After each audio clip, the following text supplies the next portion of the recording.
स्वागत है आपका हमारी खास पेशकश में। मैं हूं आपके साथ श्वेता मिश्रा। इसमें कोई दो राय नहीं कि नरेंद्र मोदी ने गुजरात की मुख्यमंत्री से लेकर प्रधानमंत्री तक के सफर में अपने आप को साबित किया है। पीएम मोदी ने गुजरात के सीएम रहते हुए ही दिखा दिया था कि उनमें देश का नेतृत्व करने की क्षमता है। उन्होंने देश को गुजरात मॉडल दिया। वाइब्रेंट गुजरात समिट के द्वारा प्रदेश में निवेश की संभावनाएं मजबूत की। प्रधानमंत्री बनने के बाद भी उनकी निर्णय लेने की क्षमताओं ने सभी को चौंका दिया। शिक्षा, स्वास्थ्य, विकास या आतंक से लड़ाई, उन्होंने हर मोर्चे पर दिखाया कि मजबूत निर्णय से हालात बदले जा सकते हैं। प्रधानमंत्री मोदी ने पहले सीएम और बाद में पीएम के तौर पर 20 कामयाब साल पूरे कर लिए हैं। इसी पर है हमारा आज का स्पेशल, नरेंद्र मोदी 20 साल अनस्टॉपेबल।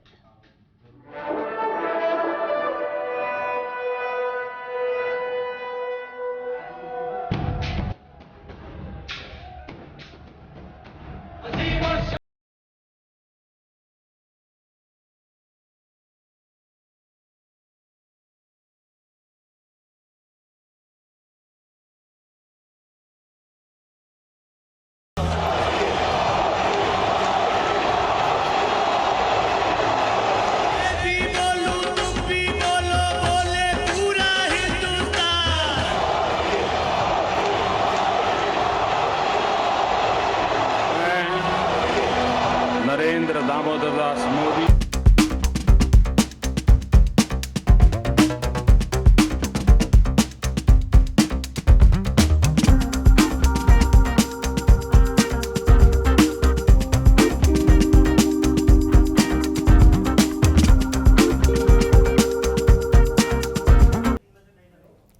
प्रधानमंत्री मोदी ने गुजरात के सीएम रहते तमाम जन कल्याणकारी योजनाओं को धरातल पर उतारा, जिनसे आमजन के जीवन में सकारात्मक परिवर्तन हुए।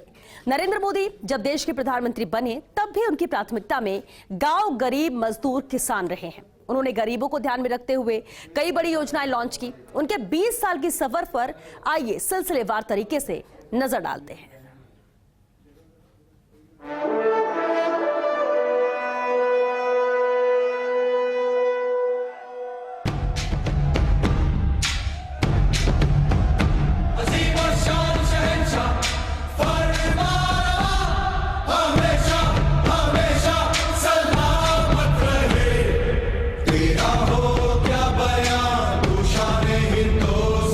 प्रधानमंत्री नरेंद्र मोदी राज्य और केंद्र सरकारों के प्रमुख के तौर पर बुधवार को 20वें साल में प्रवेश कर गए।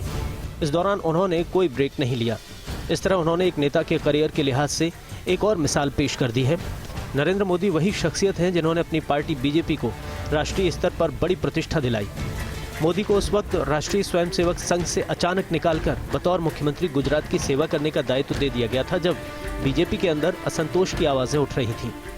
ऐसी परिस्थिति में मोदी ने गुजरात में लगातार 3 सरकारों का नेतृत्व करते हुए केंद्र में कांग्रेस के दबदबे को चुनौती देने का मजबूत आधार तैयार कर लिया। पहले मुख्यमंत्री और उसके बाद प्रधानमंत्री के पद पर रहते हुए उन्होंने बहुत सारी योजनाओं और फैसलों से देश का विकास करते हुए पूरी दुनिया में भारत का लोहा मनवाया है। राजनीतिक करियर के लिहाज से एक उदाहरण पेश करते हुए अपनी पार्टी को राष्ट्रीय स्तर पर बड़ी प्रतिष्ठा दिलाई।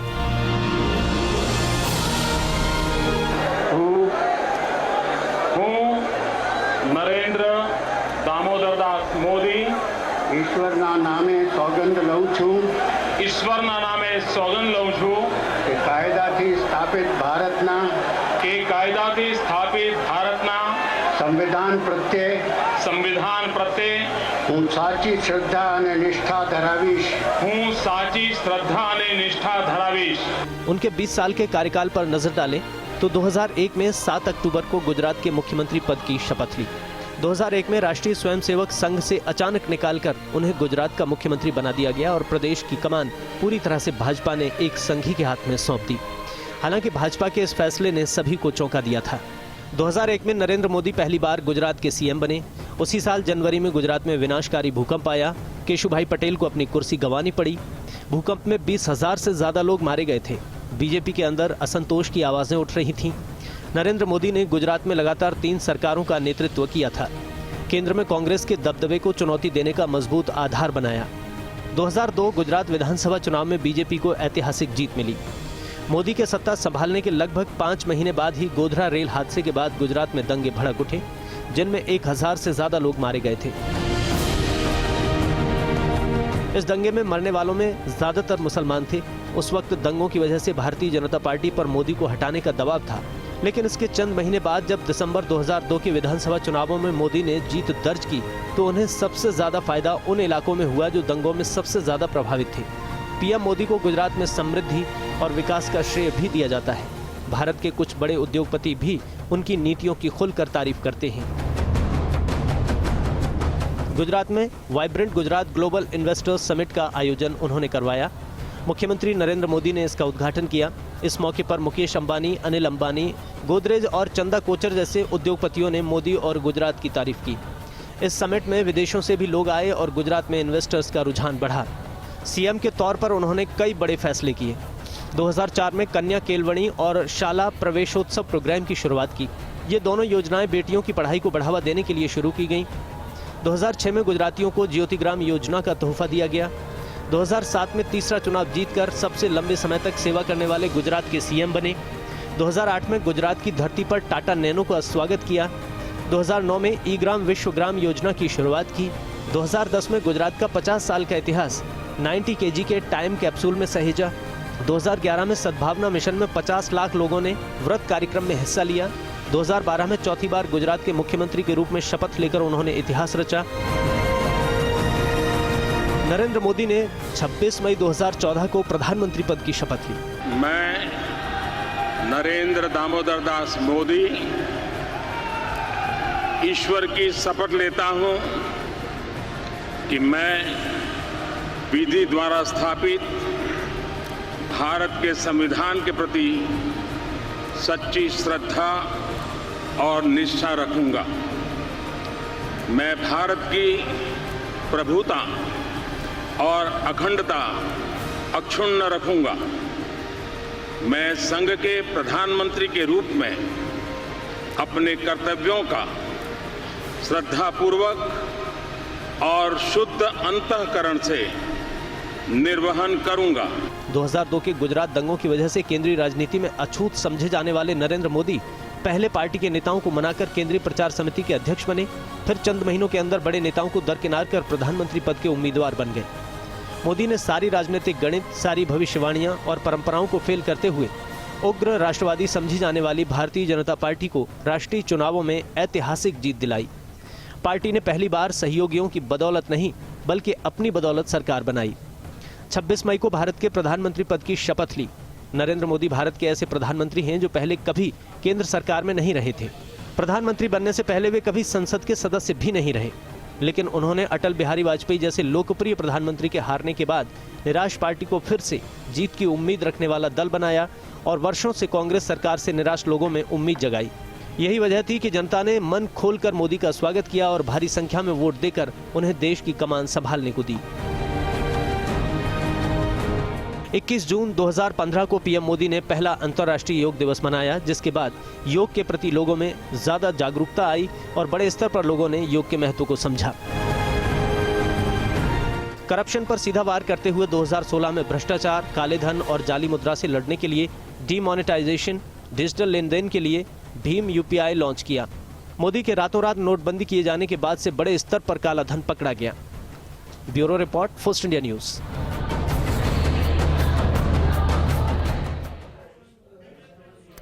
नरेंद्र मोदी ने हमेशा अपनी छवि एक राजनेता, जननेता की गढ़ी है। वे कई बार घेरा तोड़कर लोगों के बीच पहुंचे।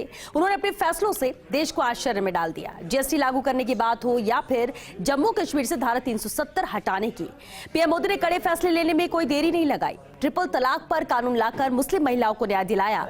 कोरोना से लड़ाई में दुनिया का नेतृत्व किया। ये रिपोर्ट देखिए।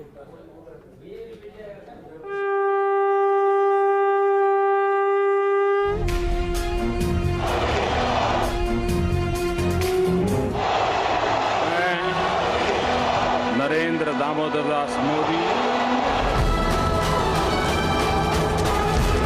सौगंध मुझे इस मिट्टी की, मैं देश नहीं मिटने दूंगा, मैं देश नहीं झुकने दूंगा।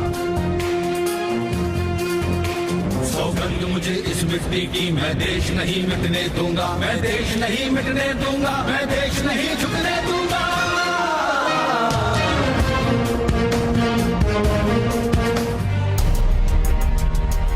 गुजरात बिजली उत्पादन जैसे कई मोर्चों पर आत्मनिर्भर हो गया है और इस तरह विकास के गुजरात मॉडल की चर्चा जोर पकड़ने लगी। गुजरात मॉडल नरेंद्र मोदी को इस तरह राष्ट्रीय स्तर की सुर्खियों में लाया कि बीजेपी ने उन्हें 2013 में अगले साल के लोकसभा चुनाव के लिए अपना प्रधानमंत्री कैंडिडेट घोषित कर दिया। गुजरात में सीएम रहने के दौरान नरेंद्र मोदी कभी भी जनता के बीच पहुंच जाते। प्राकृतिक आपदा होने पर खुद सड़कों पर अधिकारियों के साथ हालात का जायजा लेने निकल पड़ते। लोगों के बीच जाकर उनसे संवाद करते। उनकी कार्यप्रणाली की हर कोई तारीफ करता। प्रधानमंत्री के तौर पर नरेंद्र मोदी ने एक के बाद एक कई बड़े फैसले किए। उनके फैसले लेने की काबिलियत से हर कोई हैरान रह गया। हालांकि विपक्षी दलों ने उनके फैसलों की जमकर आलोचना भी की, लेकिन मोदी अपने इरादों से नहीं डिगे। ऐसा ही एक फैसला था जीएसटी लागू करने का। 2017 में एक देश एक कर प्रणाली यानी जीएसटी को लागू किया गया। हालांकि शुरुआत में जीएसटी को लेकर भ्रम की स्थिति बनी हुई थी, जिससे विरोधियों को सरकार पर हमला बोलने का मौका मिला। लेकिन सरकार अपने फैसले पर डटी रही और आखिरकार अब जीएसटी प्रचलन में आ चुका है। तमाम लोग इसकी तारीफ कर रहे हैं। तो वहीं वन नेशन वन टैक्स की प्रणाली की वजह से विदेशी निवेश आने की संभावनाएं बढ़ी हैं। 2014 में नरेंद्र मोदी के नेतृत्व में भारतीय जनता पार्टी के साथ नए भारत का जन्म हुआ, जिसे अपना पहला पूर्ण बहुमत मिला। शपथ लेने के बाद से पीएम मोदी ने गरीबों और जरूरतमंदों की सेवा करने में भारत के संविधान के आदर्शों के साथ खड़े होने का प्रयास किया। हर एक चुनौती के लिए तैयार रहने वाले मोदी ने भारत की छवि को बढ़ाने, विश्व में अग्रणी न्यू इंडिया की एक झलक देने और दुनिया के विश्व गुरु के रूप में अपनी स्थिति को फिर से पाने का काम किया है।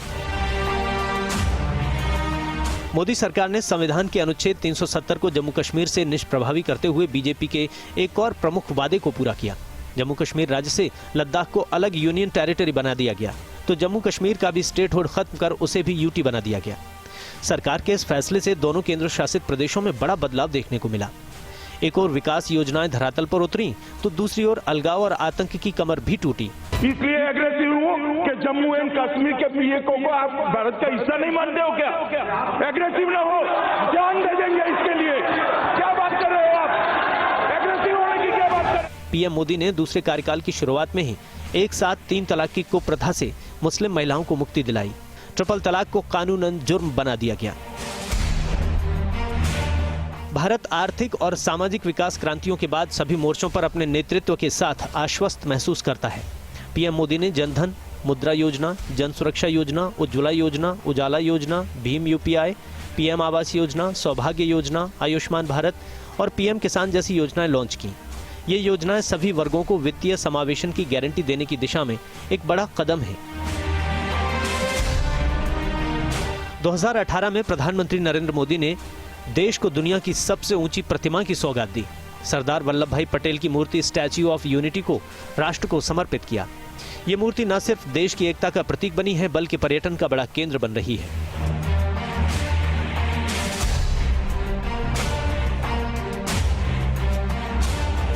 जब देश कोरोना की चपेट में आने वाला था, तब पीएम मोदी ने सख्त लॉकडाउन का फैसला किया।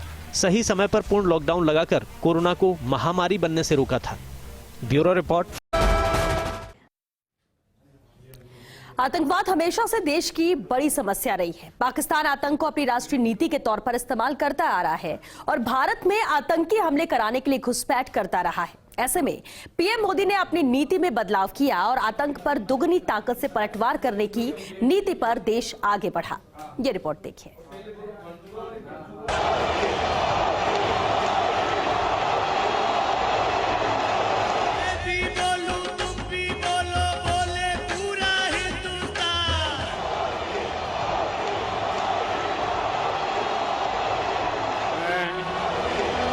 नरेंद्र दामोदर दास मोदी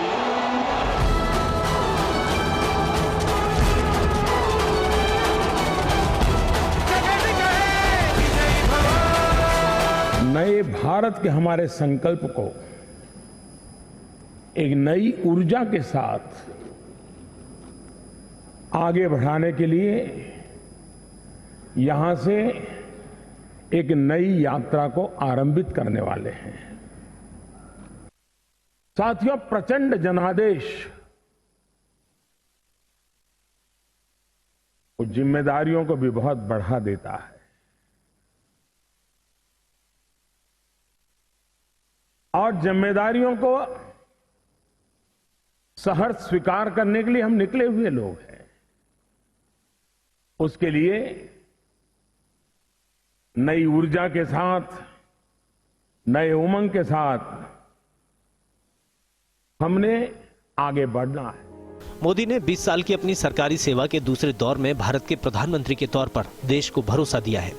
चाहे चुनावी वादों को समय सीमा के अंदर प्रभावी तरीके से पूरा करने की बात हो या फिर कोविड-19 महामारी जैसी अप्रत्याशित आपदा से निपटने की, मोदी के फैसलों ने देश और देशवासियों के प्रति उनकी निष्ठा की भावना और मजबूत की है।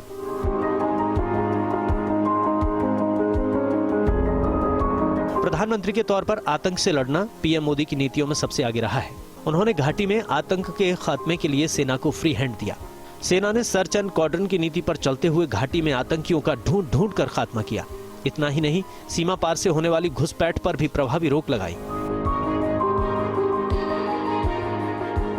प्रधानमंत्री मोदी ने पाकिस्तान से होने वाले आतंकी हमलों से निपटने के लिए ऑफेंसिव डिफेंस की नीति को अपनाया। उन्होंने पाकिस्तान से होने वाले आतंकी हमलों का दोगुनी ताकत से जवाब दिया। पाकिस्तान के आतंकियों ने उरी में हमले को अंजाम दिया तो भारतीय सेना ने सर्जिकल स्ट्राइक्स के द्वारा जवाब दिया। जब आतंकियों ने पुलवामा में हमला किया तो वायुसेना ने एयर स्ट्राइक्स किए। अरे देश की जैन सेना ने पराक्रम किया, देश की सेना ने हिम्मत दिखाई है। और मैं दोस्तों इंतजार लंबा नहीं कर सकता।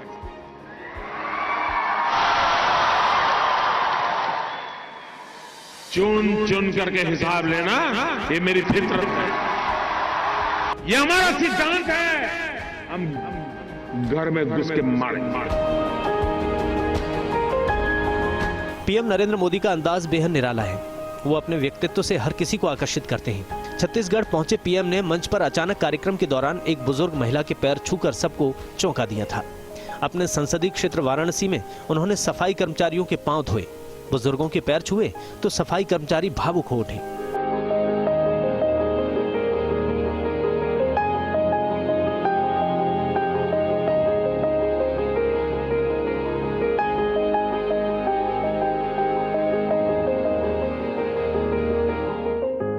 देश और दुनिया को सफाई का संदेश देने वाले मोदी ने अक्टूबर 2019 में मामल्लपुरम के एक बीच पर पड़े कचरे को उठाया।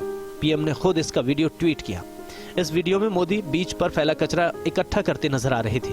उन्होंने ट्वीट में लिखा था, मामल्लपुरम में सुबह बीच पर प्लॉगिंग करते हुए।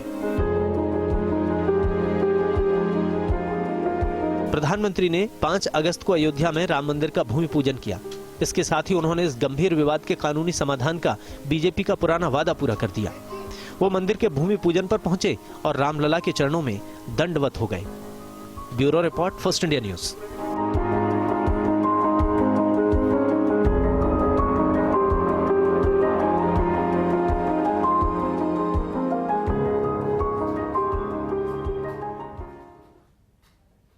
और चलिए इसी के साथ हमारी खास पेशकश में आज के लिए बस इतना ही।